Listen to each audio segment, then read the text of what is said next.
Tonight is the opening night of the Commonwealth Games, which is one of those funny things that has hung on and continues to generate a certain amount of interest, a considerable amount of interest, and certainly if you're anywhere associated with the Gold Coast at the moment, there's a great deal of activity, and it is a great sporting celebration, one of an increasing number, it seems to be, that are constantly happening.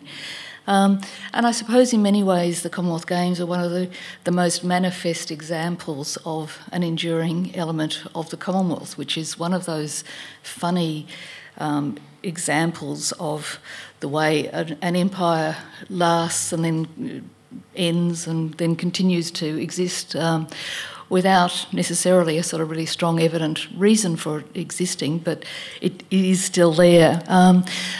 Certainly in terms of talking about the Commonwealth, I mean, the surveys that are done, there are 53 countries that are members of the Commonwealth of Nations, but in terms of people's understanding and attachment to it, it's something which has a lot of historical resonance, but there's a sort of a vacuum in a sense about why people think it's of any continuing relevance, because it's not necessarily a power block in the world, although there's a third of the world's population are members of countries that are citizens of countries that are members of the Commonwealth. But I think in a way the Commonwealth Games provided us at Griffith Review with an opportunity to try and think about what the enduring legacy of this association was. But it also that then coincided with the decision by the British people to vote to leave the European Union. And that whole sort of Brexit process started people thinking again about what the legacy of empire was, what it actually meant. Was it possible, as Boris Johnson liked to say, that it was time to revive Empire 2.0 and bring the empire back into force, or was it something that was just of another age? Again, here, I mean, I think we've seen discussion of it in the last few days with the little flurry about Prince Charles. And will Prince Charles take over from Queen Elizabeth? And will he be the new King of Australia? And what does this mean? There's this sort of funny fascination with royals, which endures here, but it's not just confined to this country. So one of the things that, in putting together this edition of Griffith Review, we were keen to do was to try and explore what these legacies were, what the big issues were that were joining people across these 53 countries of the former British Empire, who are now members of the Commonwealth of Nations, and to try and see where those points of commonality were, because although the politics of these organisations is a bit sort of amorphous, and it's a sort of, it's been trying to redefine itself over many years, there are cultural links which are really important, and those cultural links become very clear.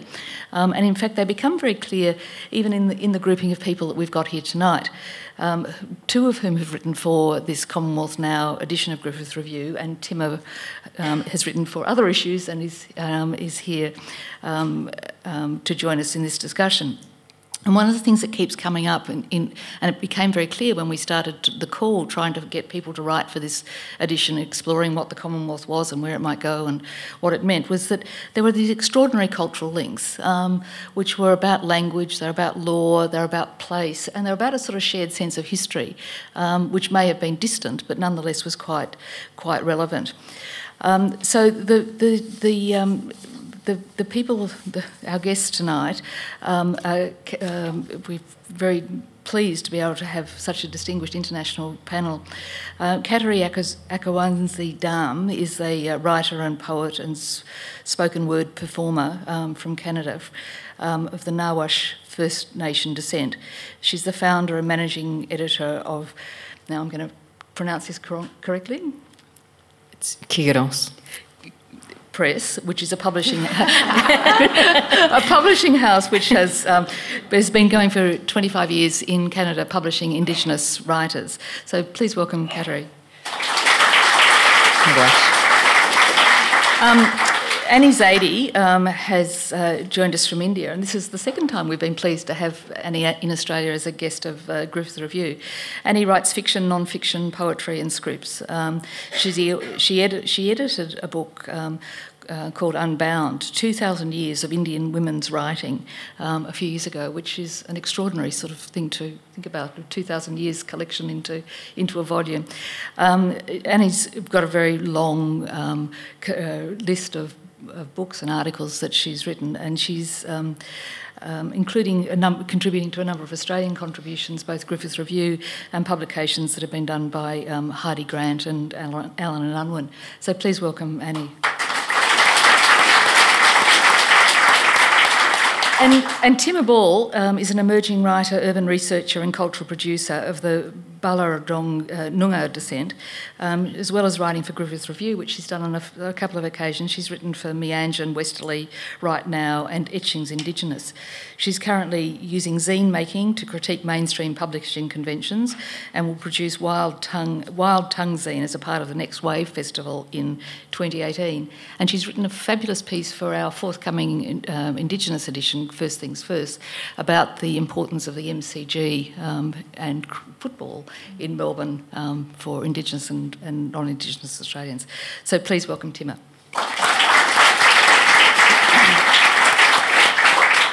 So this is a sort of unusual combination of people and unusual series of backgrounds, but I think it's sort of interesting because it does point to this funny sort of thing about the Commonwealth and being former members of a British Empire, that we should be here on a stage in Melbourne.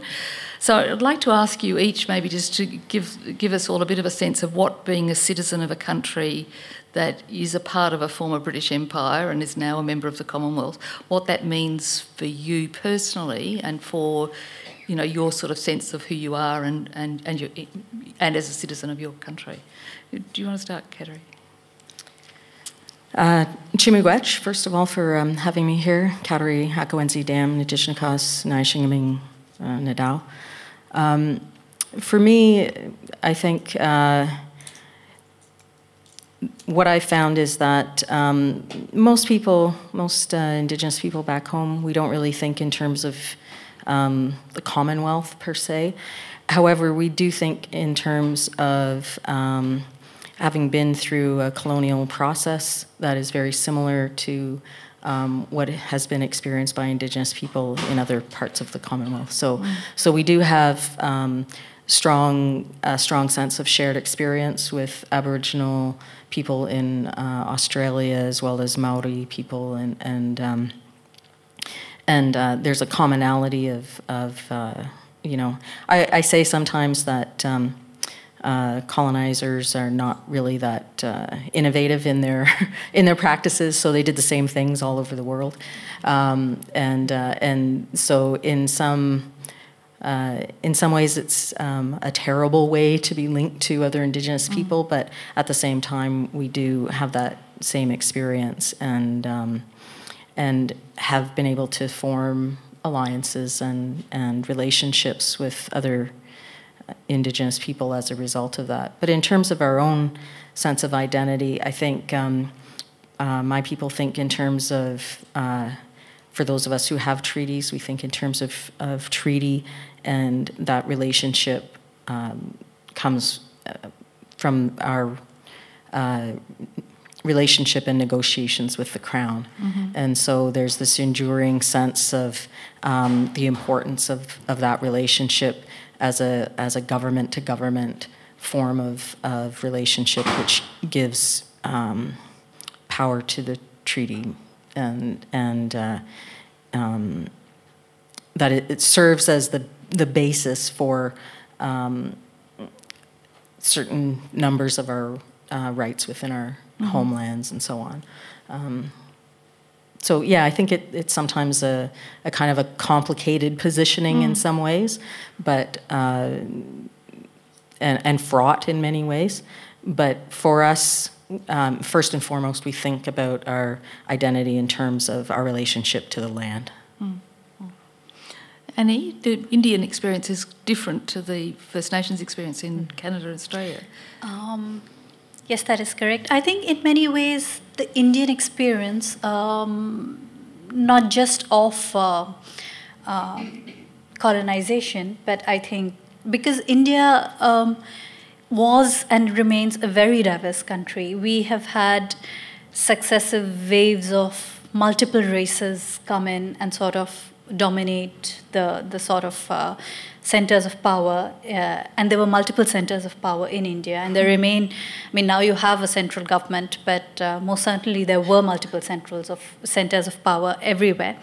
And so I think when the British came, they came in as outsiders for sure, but I think the process for us of them becoming colonizers was a little more gradual, and our relationship to them was a little more fraught and remains fraught, I think, because when the British came and fought battles, one of the things they did was certainly play different sides against the other, the different warring states against the other. And there were multiple battles which we sort of now remember as, which we retrospectively see as historic and definitive, that this was when we lost that much power, and that was when we lost a little more of that power. Mm-hmm. But I think it was more gradual for us. Mm-hmm. And I think one of the things that happened as a result of that colonization was that our own identities were more fraught. Many of our people worked with the British, many kingdoms worked with the British, and many kingdoms worked against the British. And I think as a whole, the nation as a whole sort of didn't start coming together against the British rule, so to speak, until the 19th century. And even then, for example, when the British left, one, they partitioned the country. Secondly, although India and Pakistan were created, the kingdoms, the princely states, still got to decide who would join India and who would join Pakistan, regardless of what the majority population patterns were. So, you know, the kings had the power. Mm. And even now, Kashmir, when we look at the question of Kashmir, the wars continue to be fought between India and Pakistan. Well, we're not at war right now, but there's always this sense of, you know, the conflict, and Kashmir remains a conflict-ridden zone.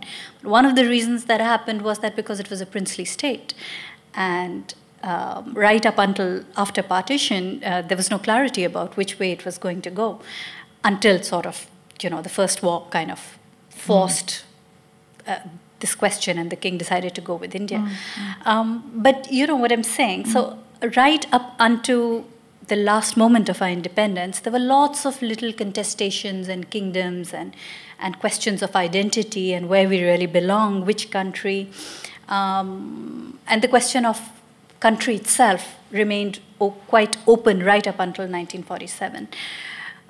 So I think that for us, this was slightly different. And as far as the Commonwealth is concerned, I don't know if I can speak for everyone. I personally wasn't aware of the Commonwealth at all, except through the games. I just thought that, okay, games happen. And I didn't pay much attention to... I mean, I just thought, okay, there are the Olympics and there's the Commonwealth, and this sort of little more British and that's sort of little more American. And I thought of the Olympics as American for some reason. It wasn't up until, I think, the last decade or so when I've actually started to use my mind a little more, I think, that I paid attention to what is the Commonwealth. What really unites the Commonwealth is colonization. And then once I woke up to that, I started reading and paying a little more attention. But up until that, it was games and maybe scholarships and things like that. So, Timmah, the Australian experience is obviously quite different to both the Canadian and Indian. I mean, but what does it mean to you in any way? Yeah, I think similarly it's complicated. I think in terms of being an Australian citizen, I tend to, like you were saying, just forget that we're still part of a Commonwealth. That said, I think even in thinking about being an Australian citizen, that's quite tense because you're aware of how much privilege and mobility that essentially having that passport gives you. But for myself, and I think for a lot of First Nations people, that privilege also comes at the expense of loss of culture. So you're sort of thinking about loss of language, loss of traditional practices and what that means. Obviously, there's so many people who are really leading a resurgence of getting language back and cultural practices which can coexist within what is a Commonwealth country.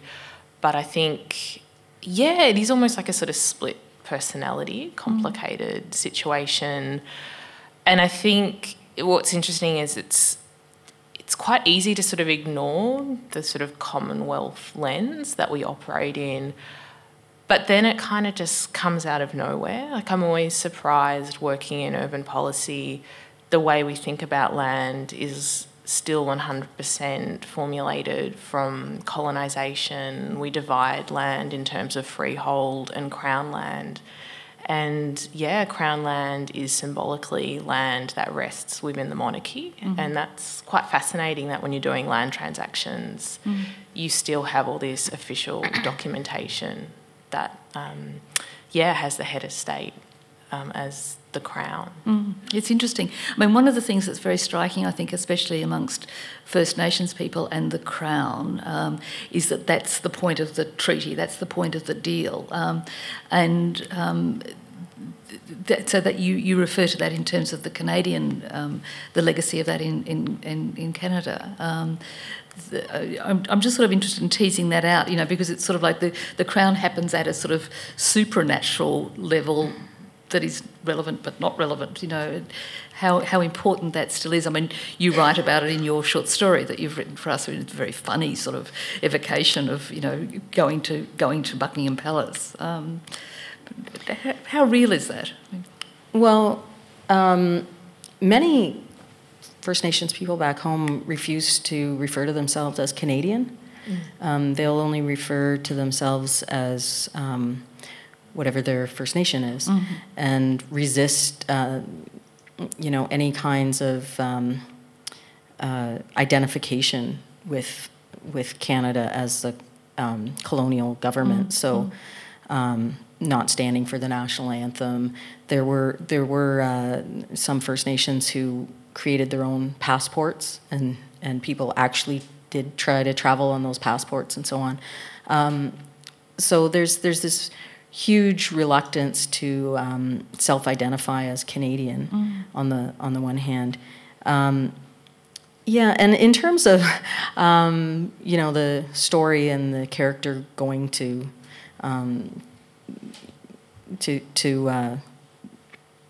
meet with the monarchy and so on, and it is based in some historical kinds of stories. For example, there was a woman from my First Nation, from the Saugeen Ojibwe Nation, Chippewas of Nawash First Nation, that she went and took grievances, land grievances.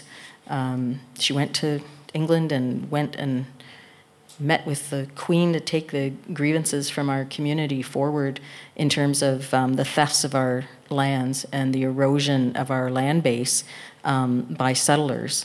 And so that was actually done in many cases, that Indigenous people, First Nations people back home would literally go to England to sort of meet with the Crown to discuss grievances in terms of the treaties.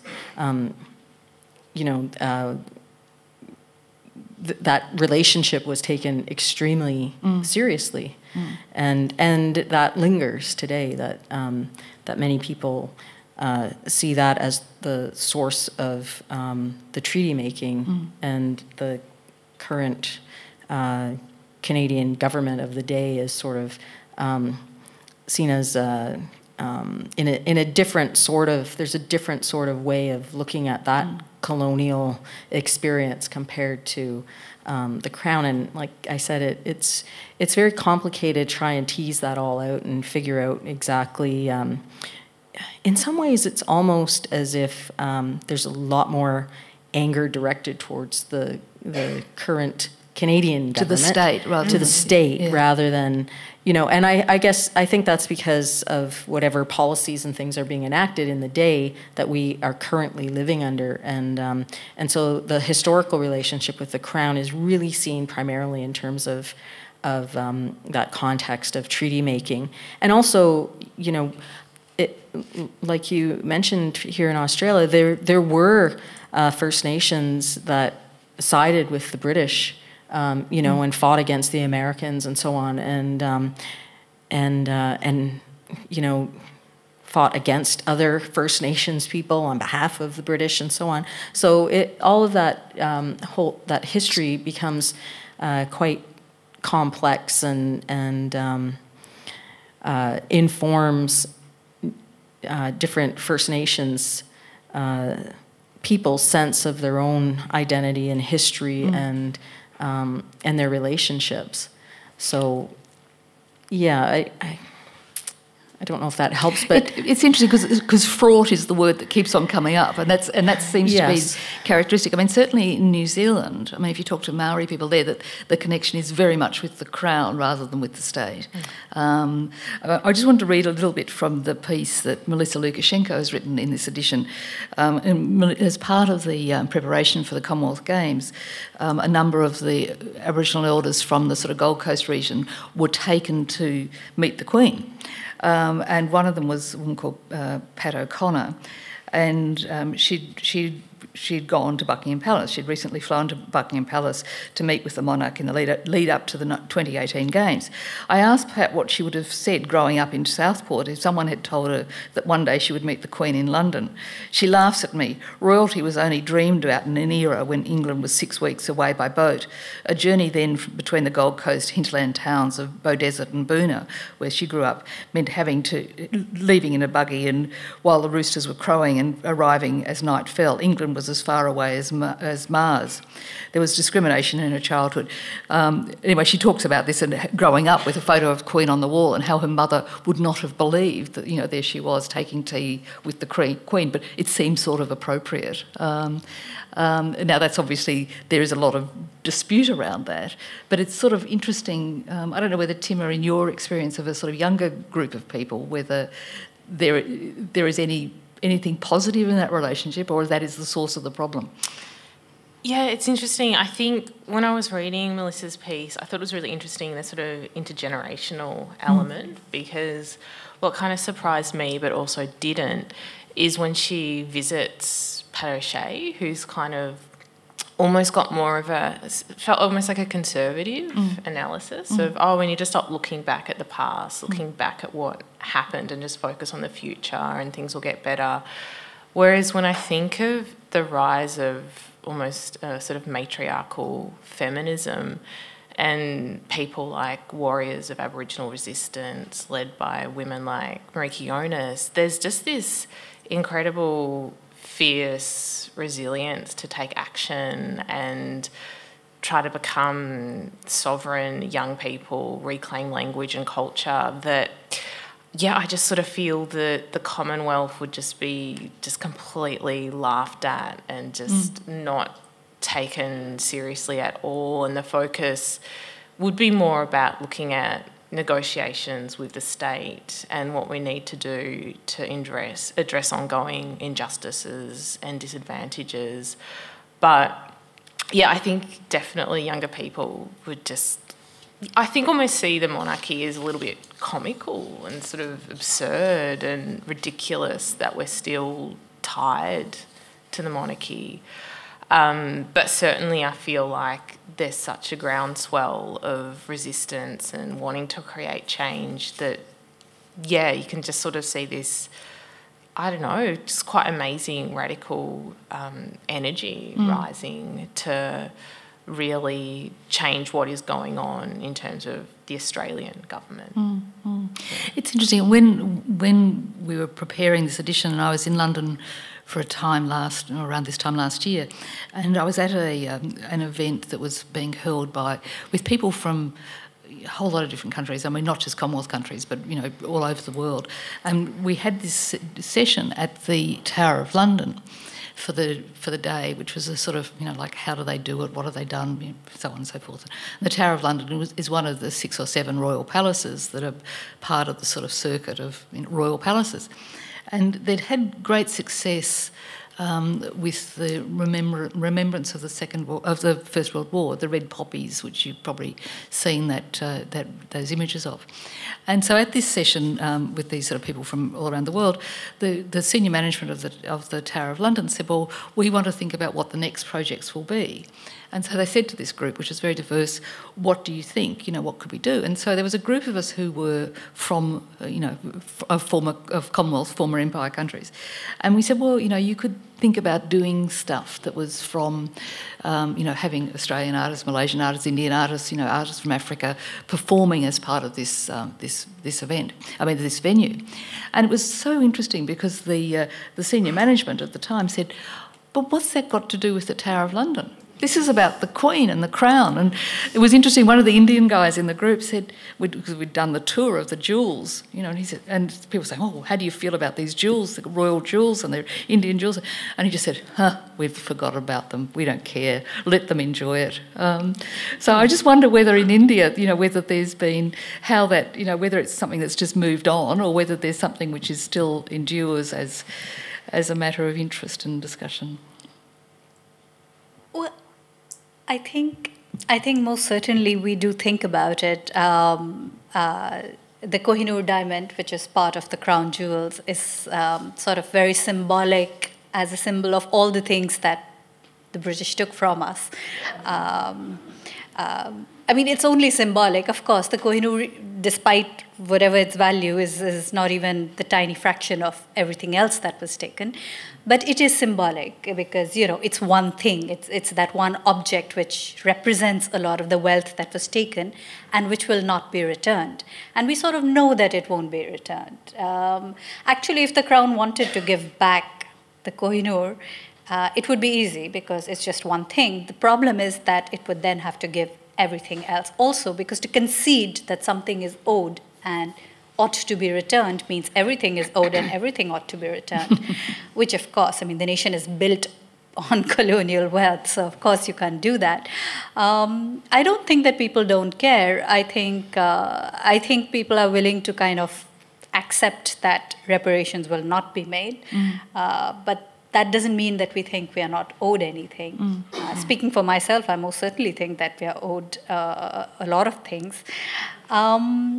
But I think there is this question of reparations in what form and how, and the way in which wealth was extracted was not just that, it wasn't just objects being lifted and carried away. I was just reading this article, which was very interesting. The Taj Mahal, there were plans at one point, this was news to me, there were plans at one point to just dismantle the Taj Mahal and take the marble and ship it off to England and sell it secondhand at auctions. And the British have always denied it, saying, no, we never thought of this, no, we never thought of this. But there's somebody who wrote an article recently about one bit there's a little bit of marble missing, and we've always assumed that it's unfinished, but it was never unfinished. The Taj Mahal, given how much emphasis there was on creating a thing of perfect beauty, there was no question of leaving it unfinished.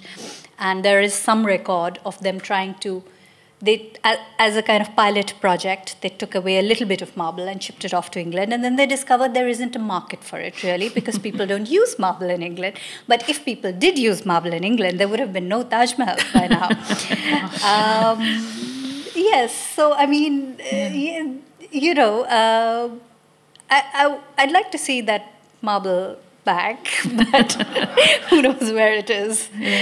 So that sort of reparations question is an interesting one. Has that been something that's much discussed in now it's being discussed again, and I think partly because Shashi Tharoor wrote that book, and you've got an extract from it in this book as well. But I think the question is being, and I think partly it is because there is this, I think in other essays in the book that I've been reading, the question of nostalgia for empire often comes up. And that nostalgia doesn't exist only in England, it exists in the colonies as well. There is this sort of undercurrent of, but the British were good for us.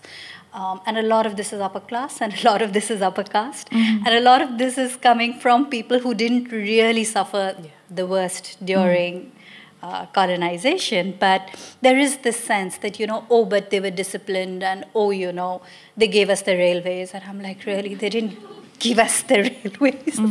Even if you look at the financial records, they didn't give us the railways. You look at the kingdoms, a lot of the railway lines were laid out by Indian kings from Indian money. But there is this sense of that, oh, but we were still fighting with swords and they came with guns. And I'm like, really? Yeah. But there is this conversation, and I think therefore in response to and in an attempt to perhaps try and fix this conversation is this renewed interest in empire and what it actually did to us and what it cost us.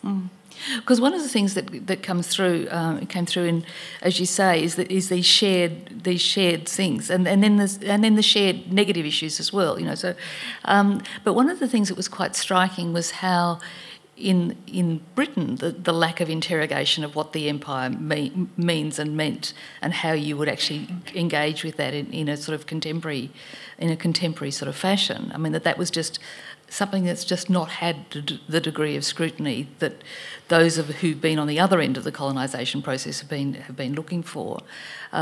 So it was sort of interesting to think about what the restraints are on the sort of the politics of change and how that can move forward.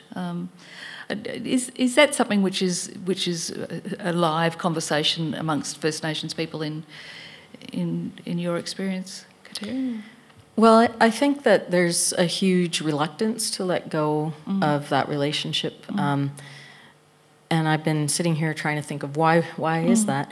Really, I think it's because when we look at the genocide that's happened in Canada, we really are thinking about things like the residential school and the children's aid scoops in our communities, and the loss of language and cultural practices and so on.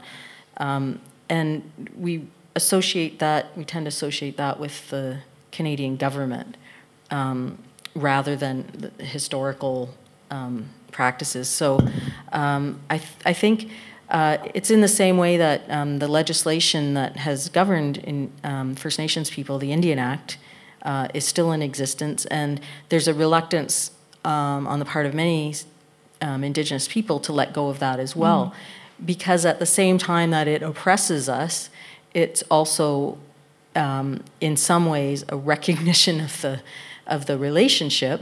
And if we were to let that go, we already know that the Canadian government would very much like to make us into municipalities so that we would eventually just disappear and become part of the Canadian fabric. So there's this there's this whole kind of holding on to some things even though they're not really positive in many kinds of ways, but because that's the source, seen as the source of some of the recognition that we were autonomous, indigenous, governing nations prior to occupation and the imposition of colonial governments and so on. It is interesting, that long tail. I mean, we've had an issue in Australia just in recent times of a case that was brought by Professor Jenny Hocking and a group of people about trying to get the release of letters between the Queen and the Governor-General in terms of the dismissal of the Whitlam government in 1975. And the court has recently ruled that these things need to remain private, that they can't be released through the archive. So there are sort of things which hang on in a way that are sort of invisible. I mean, Annie, you talk about the Sedition laws, which have remained on the books, which were very much a product. Remained and used frequently. They are being used even now. Sedition is... there was sedition, and earlier, just before independence, there was also this thing called Defence of India rules. I'm very intrigued by the terminology because Defence of India was often imposed on young people, students, and that was one of the laws that I write about in my essay that my grandfather was arrested under. So maybe tell the story about your grandfather and the sedition. Yeah, so he wasn't arrested under sedition. A lot of the top leadership was kind of accused of sedition. So this is in the independence. Mahatma Gandhi was accused of sedition at one point. my grandfather was a student activist before independence, and he was arrested. And I kind of start my essay talking about him and remembering what his generation used to do.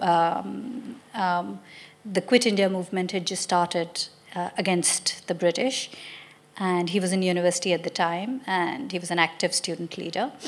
So because he was organizing and he was writing some poetry which was sort of critical of the government, the British government, and so basically, because I think more because of the organization, because they were doing these, they were part of the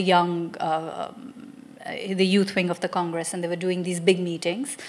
So at some point, they issued a warrant against him, and he went underground for a while, but eventually they arrested him and put him in jail. And I used to be very proud of this when I was little, because, you know, it kind of, because he was accused under the Defense of India rules.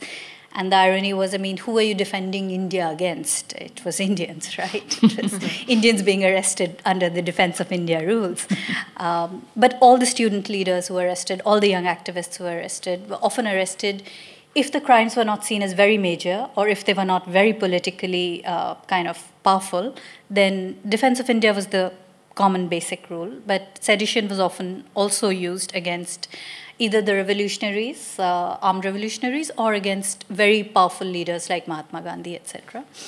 And this thing of being against the state, which meant that you were accused of sedition, and that you were acting against the interests of the state, and the conflation of the interests of the state, or whoever was ruling you, against the interests of the nation at large. This is something that the British legally brought to us. I mean, of course, there was always, under kings and queens, there was always this thing of treachery and betrayal. And if you're accused of treachery, then you could be beheaded, and, you know, all sorts of things could happen. Yes, all of those things could happen to you.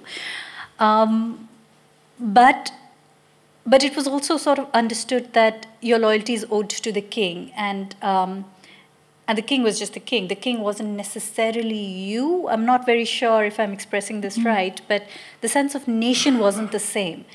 Now that you're citizens and it's a democracy, your assumption is that as citizens in a democracy, your interests are the state's interests. And India has not repealed the sedition law. So which means that you continue to conflate the interests of your rulers with the interests of the people. And every time somebody protests and the government doesn't like what they're saying or what they're doing, they can invoke the sedition law. As they did in the case a few years ago, there was this young student leader who was arrested. And of course, later the court kind of threw that out later, but he was arrested under the sedition law. And he hadn't even done anything. They'd organized a protest meeting, and the protest meeting, it wasn't even something that he had organized, but he was the president of the Students' Union at a university. And this university, JNU, is known for being very political. The students are very often left, but now there is a fairly powerful right wing there as well. And the students often protest, and when they protest, they discuss everything. And one of the things they were discussing was the hanging of a person who was accused of being a terrorist sympathizer, etc., etc. So this meeting was kind of like a discussion thing. It wasn't even any kind of activity that could be seen as anti-national in any way, but that snowballed. And this sort of thing happens repeatedly over and over again, where meetings are shut down using this thing of it being an anti-national. And sedition is, I mean, sedition is a very serious offense. You can be put away for years and years and years. It's not like you're going to be put in lockup for 2 nights. But the country refuses to repeal that law. So do you think that there is, in that sort of political activism that's around in India now, a sort of sense of looking back to the lessons of that sort of pre-independence movement in terms of, or is it just part of the sort of vibrancy of that big, vast Indian democratic system, such as it is? I don't know if we are looking back for lessons. We should look back for lessons. I don't know if we are looking back for lessons, but I think we are looking at the situation that we have made for ourselves over the last 70 years. And certainly I think a lot of people, especially a lot of young people, a lot of liberals, a lot of activists are asking this question that where does our freedom lie? You know, this question of freedom. To say that the British have gone is one thing. To say that we have won our freedom is another thing. And I think that is a question which this generation is starting to ask, that are we free? Interesting. I mean, there's a particular place that you all have as writers and publishers. It's a privileged position because you get to tell stories, you get to have an audience, you get to engage. And I'm just interested in that how you see your role as a writer. I mean, Kateri, your work in publishing Indigenous writing in Canada has obviously been important. It's a long-standing thing. I mean, what impact do you think it's had in terms of that understanding of a place, of people's sense of belonging? What's its power? Well, I've never heard anyone say that it's a position of privilege. That's to be a writer, I think, is a privilege. Well, in terms of like culturally for us, it wasn't a privileged position. You know, that I think storytellers were respected and seen. It was seen as a valuable contributing thing for our communities. But privileged, no, I wouldn't say so. And really, privileged in terms of like the Canadian context, I would say no as well, because for so long our voices just simply were not heard. Right. We were not provided any kind of real access to the Canadian publishing industry. We were shut out largely from that. There were a lot of, and this continues today, although it's shifting in the last little while. You know, there wasn't the access, and instead there were many non-Indigenous, you know, white Canadians who were writing about Indigenous people and Indigenous issues and so on.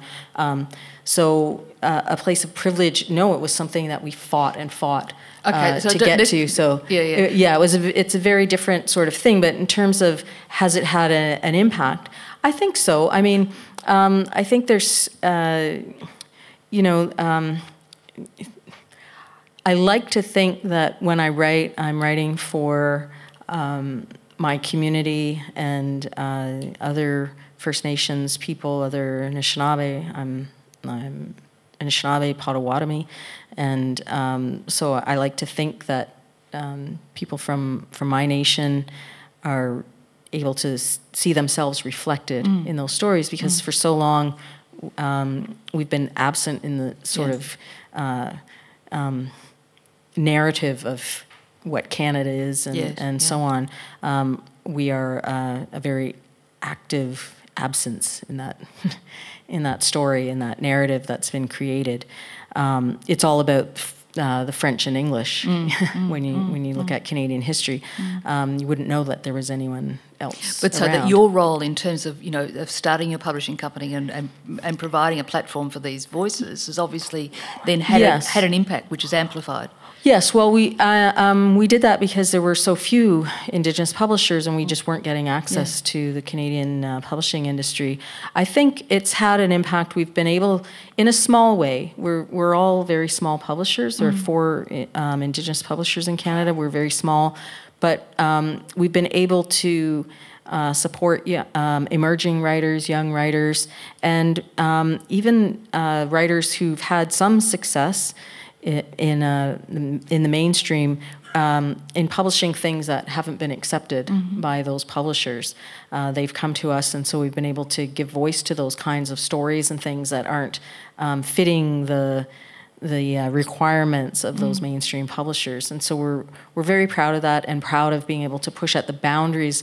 It wasn't so long ago when when I was an emerging writer that Indigenous literature was seen kind of as either nature writing or protest literature, and not much beyond that. So we've made a point of trying to push at those boundaries and force people into recognizing us as more fully human in many kinds of ways. And so we've published Indigenous erotica, and we've reached out and done co-publishing projects with one with an Aboriginal Australian publisher, one with a Maori publisher.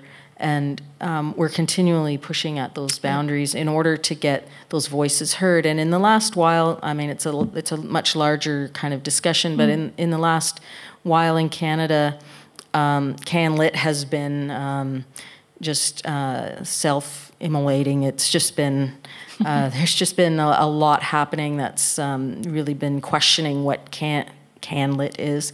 And Indigenous literature has really come to the forefront and won a lot of awards and so on. And we like to think that Indigenous publishing has had a role in that.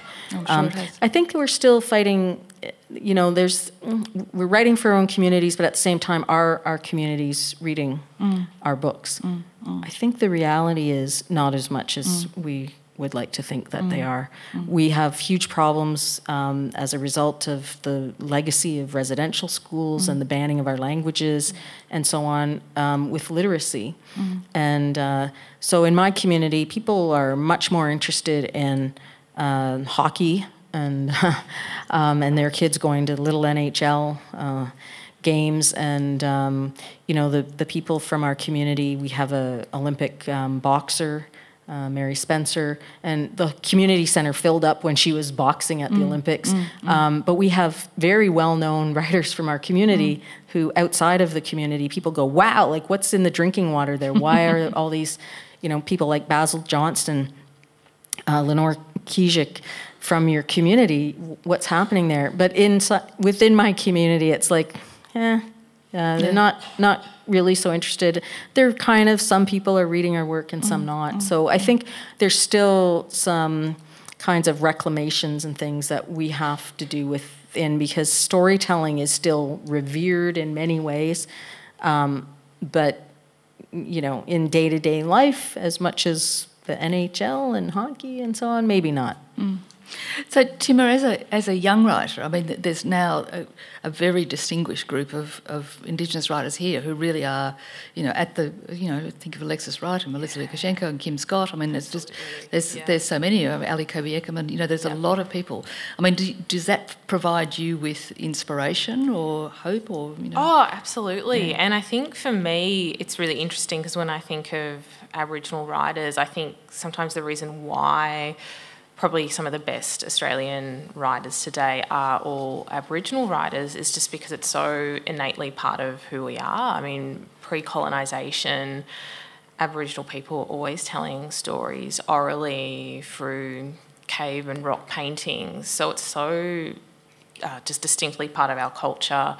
It's not really any surprise that, you know, finally the industry is kind of really discovering us.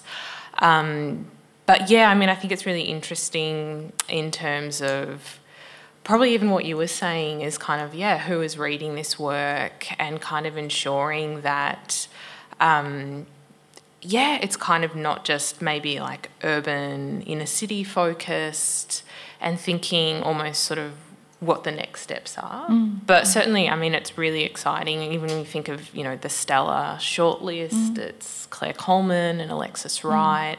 So it really feels like Aboriginal storytelling and literature is really dominating in mainstream publishing now as well.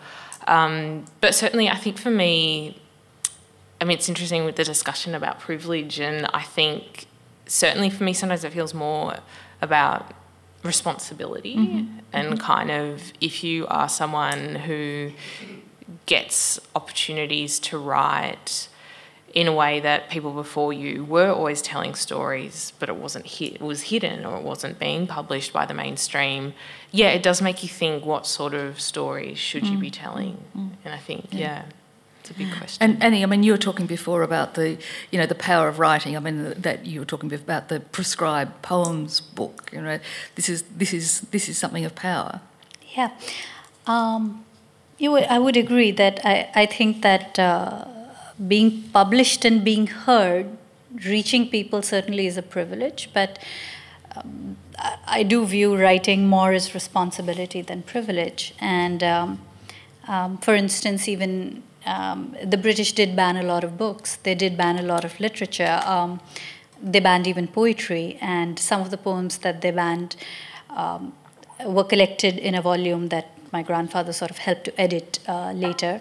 They're called Zabtshuda Nazme, which means proscribed poems. And one of the most famous poems of the freedom struggle, which people continue to remember and sort of recite and sing now, is this poem written by a revolutionary. He was also an editor of a magazine and also a sort of revolutionary fighter. It goes, Sarfaroshi ki tamanna ab hamare dil mein hai, dekhna hai zor kitna bazuye qatil mein hai. It means that the desire to lose our heads is upon us now, and now we wait to see that how much strength the arms of the enemy have.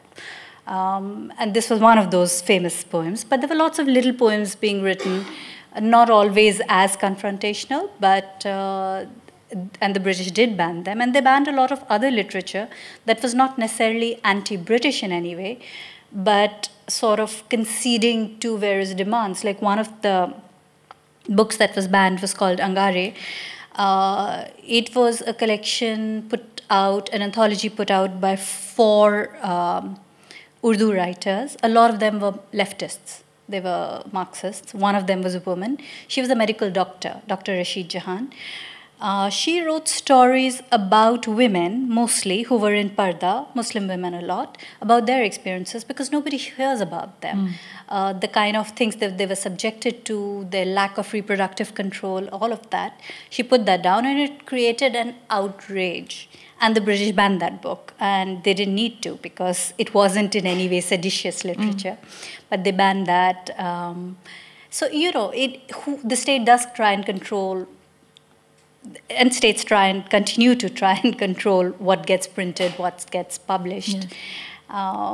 So yeah, most certainly, I think that one has a responsibility to tell the stories that one can tell and what one has access to, but other people, readers, it's not part of the public discourse. It was very interesting when I was putting this together, because we have writers from 25 different countries in this volume. And I was talking to people in London about it, and they were saying, this has to be done from outside. It can't be done from here. I mean, it's about what happens in the UK. It's about British people's understanding of the world. And the thing that was so striking was that we have writers from, you know, all the continents, and essentially dealing with similar sorts of issues with inflections that are different. But there are these moments of overlap and sort of synthesis in a way, which was sort of, it was very, I think that was right. I mean, it's something you can do from the bottom end of the empire, in a sense, that you can't do from in the centre. And so getting those sort of exchanges happening, I think, is interesting, and the sort of overlaps between the areas that you've each been talking about. Look, we've got some time for questions, so if people have got questions, there are people on the side with microphones who, I'm told, will spot you expertly. Thank you. Thanks for your time today. My question is about words like colony and colonization and commonwealth and empire, and how these words strike a sense of history and the fact that it's in the past. And I'm wondering, as writers, do you think this is kind of a strategy to keep this language in the past, or do writers have a role in bringing this up as present tense, because this is quite something that is happening as we speak? Thanks. Interesting. Who'd like to have a go at that? Yeah, I will. I mean, I think it's a really interesting question in terms of you framing it as present tense, because so often we're kind of lulled into believing that it is definitely in the past. I mean, I think in terms of First Nations writing, the way that so many writers, I'm thinking of younger Aboriginal writers like Evelyn Orluan and Alison Whittaker, are really starting to use their own language in their writings, sort of really shows that shift of that kind of colonial language. I also think what is happening is that there's suddenly this interest which is becoming a little bit more mainstream in decolonising, and certainly in kind of academic writing I'm seeing the notion of decolonisation coming up all the time. But yeah, fundamentally I think it's important to not think that language like empire and what it means is in the past, because I don't think we are there yet. And even in the way that suddenly decolonising is becoming more and more a word I just hear all the time, I think sometimes we have to be careful, because it does make you think that we're sort of 20 or 30 years ahead than what we actually are. That said, I mean, I think books like Claire Coleman's Terra Nullius and speculative fiction does such a great job at sort of tackling, I think, the stuff that you're bringing up. Sure. There's a very funny story in the book, which is a piece by Selina Tusitala Marsh, who's the New Zealand Poet Laureate. And a few years ago, she was invited to do the poem at Westminster Abbey for Commonwealth Day. She was told it could be 3 minutes long, it had to encompass the entire Commonwealth, it couldn't be political, and she had to perform it in Westminster Abbey. And she's a very sharp, funny, observant person. But at the end of the day's events, she got again to meet Prince Philip. And he said, "And what do you do, dear?" And she said, I'm a poet. You know, you've just done the poem for you. He says, "Yes, I know you're a poet, but what do you do?" And she said, "Oh, well, I teach literature. I teach literature I teach literature at the University of Auckland." "What sort of literature do you teach, dear?" "I teach post-colonial literature." To which he said, "Post," and walked away. Is there another question? There'll be a little bit of post-colonial stuff on display in the games over the next little while. I think they were trying to drum up the numbers to get people to see Prince Charles at the Botanical Gardens today, but the numbers were not as strong as they'd hoped. Please. Thank you for your talk this evening.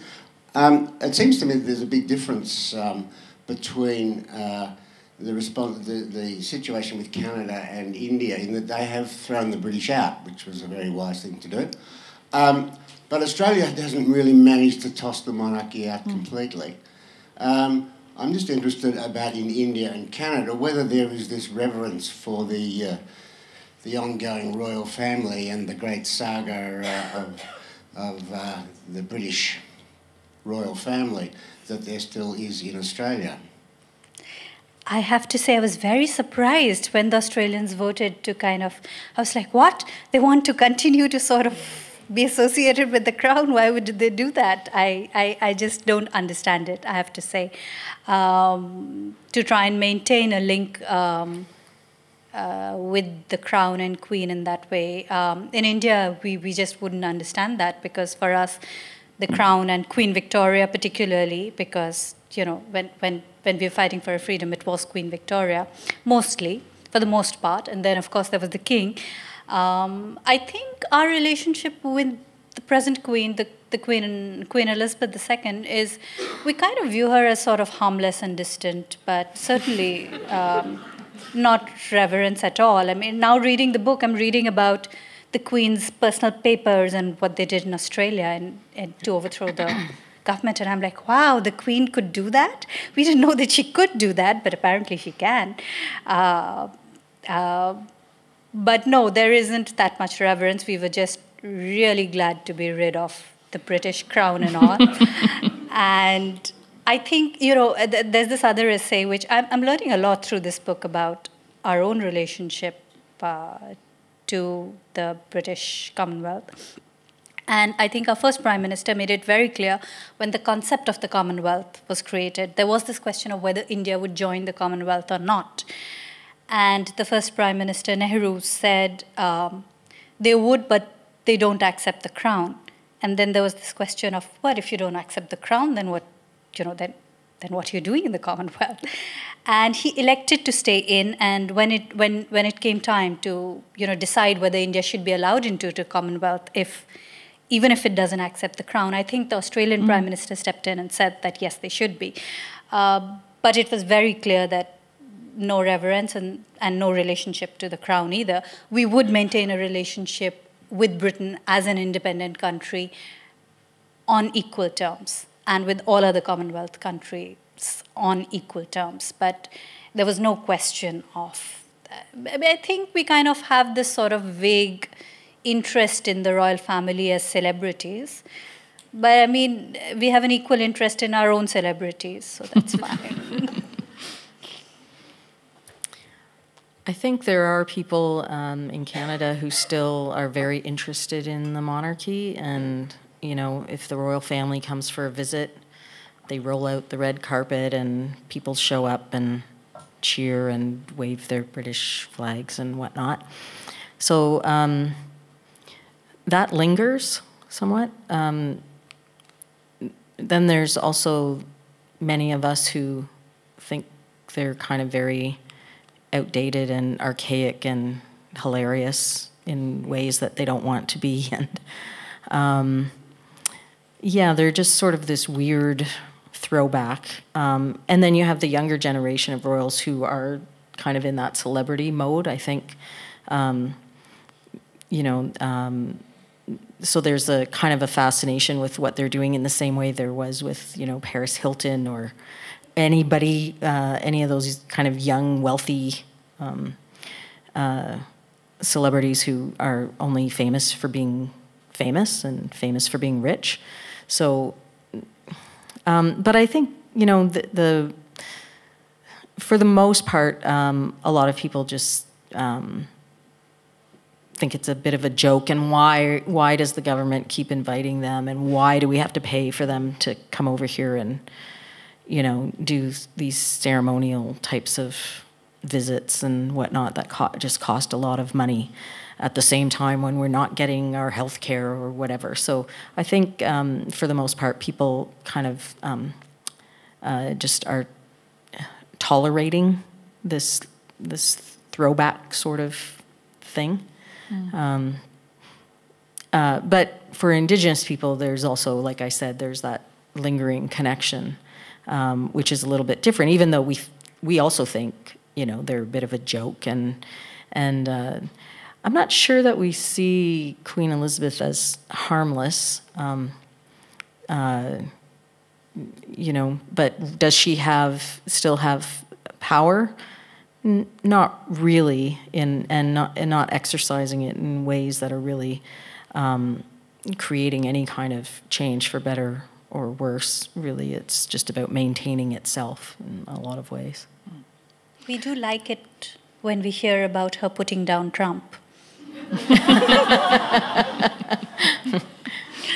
Okay, well, look, thank you very much indeed for joining us for this very interesting discussion.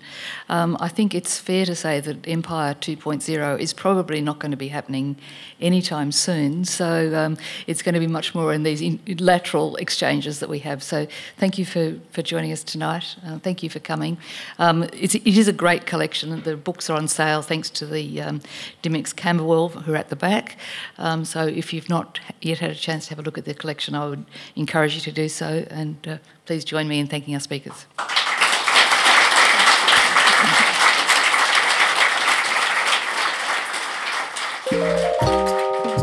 Visit wheelercentre.com for the best in books, writing and ideas from Melbourne, Australia and the world.